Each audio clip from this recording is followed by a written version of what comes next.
यात्रा पर किसने फेंकी पत्थर और पेट्रोल बम। जब जल रहा था बंगाल तो ममता दीदी कर रही थी मुसलमानों की तरफदारी। दंगा शांत कराने गई पुलिस की गाड़ियों में भी लगा दिया।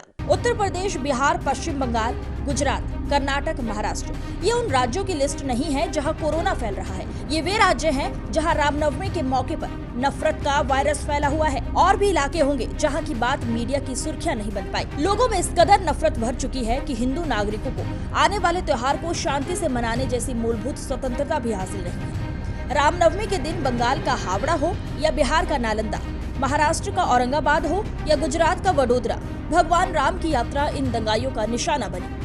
पत्थरबाजी और आगजनी की गई। एक साजिश के तहत हिंसा को हवा भी मिली। अगर आप देश को इस आधार पर बांटेंगे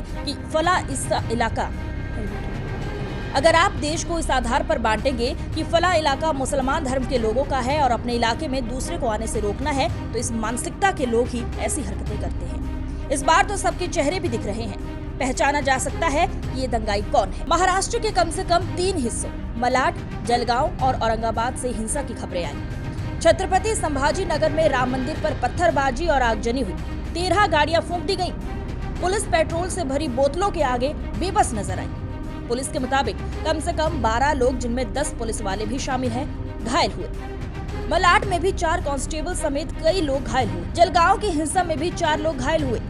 पुलिस अब हिंसा में शामिल आरोपियों की धरपकड़ कर रही है। पश्चिम बंगाल के हावड़ा और डालखोला इलाके में रामनवमी की यात्रा पर जमकर पथराव हुआ। हावड़ा में दंगाइयों की भीड़ ने कई गाड़ियों को आग लगा दी। दुकानें लूट ली गई। श्रद्धालुओं पर कांच की बोतलें, पत्थर और ईंटें फेंकी गई। शिवपुर में भी हिंसा हुई। डालखोला की हिंसा में एक व्यक्ति की मौत हुई। पुलिसकर्मियों समेत कई लोग घायल हुए। वहीं गुजरात के वडोदरा में फतेहपुर इलाका रामनवमी पर हिंसा का मैदान बन गया। यहाँ से भी पत्थरबाजी और गाड़ियों को आग लगाने की कई घटनाएं सामने आई। पुलिस ने अब तक 24 लोगों को हिरासत में लिया है। कर्नाटक के हासन में एक मस्जिद के सामने से रामनवमी का जुलूस निकला तो मस्जिद से लोग चाकू चले बाहर आ गए और श्रद्धालुओं पर हमला कर दिया, जिसमें 4 लोग घायल हो गए। उत्तर प्रदेश की राजधानी लखनऊ में शाही मस्जिद के पास से यात्रा निकलते वक्त हिंसा भड़की।